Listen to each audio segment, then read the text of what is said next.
মানুষের অভ্যুত্থানকে অলরেডি হাস্যকর একটা বস্তুতে পরিণত করেছে আমাদের বর্তমান সরকার। আমরা এই প্রহসন আর নিতে পারছি না। রক্ত আমাদের, দেশ আমাদের। তোমরা 10 বছর 15 বছর দেশের বাহিরে আরাম আয়েশে শিলংয়ের থেকে দেশে ফিরে এসে তোমরা রিপ দিবা, তোমরা প্রণেতা সাজবা, এইটা আমরা নিতে পারবো না। গণভোটের রায় নিয়ে আজকে এত কেন প্রহসন?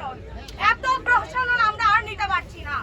আমরা 17 বছর ধরে একটা রাষ্ট্রযন্ত্র, একটা শক্তিশালী, একটা সুসংগঠিত, একটি সবচেয়ে বেশি জঘন্য স্বৈরাচারী রাষ্ট্রযন্ত্র, সেটাকে আমরা সরিয়েছি। আমাদের ছাত্র জনতার শক্তিকে কেউ অবহেলার চোখে দেখবেন না। আপনাদেরকে আবার শিলং না, আবার পিন্ডিতে পাঠিয়ে দিব। বাড়াবাড়ি করেন। আমরা আপনাদেরকে যথেষ্ট ভদ্রতার সহিত বারবার বলেছি, বারবার আপনাদেরকে অনুরোধ করেছি। পাঞ্জাবের জগতে একটি বিশ্বস্ত নাম, শাবাব এথনিক ওয়্যার। আমাদের গণভোট, জনগণের রায় যদি আপনাদের কাছে প্রহসন মনে হয়, তাহলে বিশ্বাস করেন 5840 দিনের বাংলাদেশের মানুষের প্রান্তের প্রান্তের প্রত্যেকটা মানুষের যে রক্তের অভিশাপ, সেই অভিশাপ আপনাদের কাছে বুলেট হয়ে লাগবে।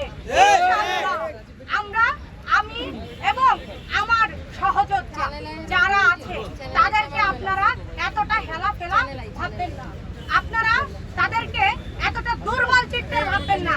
আজকে আমরা এক আবু সাইদের গুলিতে সারা বাংলাদেশ নেমে এসেছিল। আপনারা ভাবছেন যে সেটা ইমোশন ছিল? ইমোশন না, সেটা দেশ ছিল, সেটা ভাইয়ের রক্ত ছিল। ইনশাআল্লাহ আর কোন রক্তের সাথে আমাদের ভাইয়েরা মাঝে মাঝে একটা স্লোগান দেয়, রক্ত যখন দিয়েছি রক্ত আরো দেব না। আমি এই স্লোগানের সাথে সহমত না। আমি আমার ভাইদের হারাতে চাই না। আমি রক্ত দিয়েছি,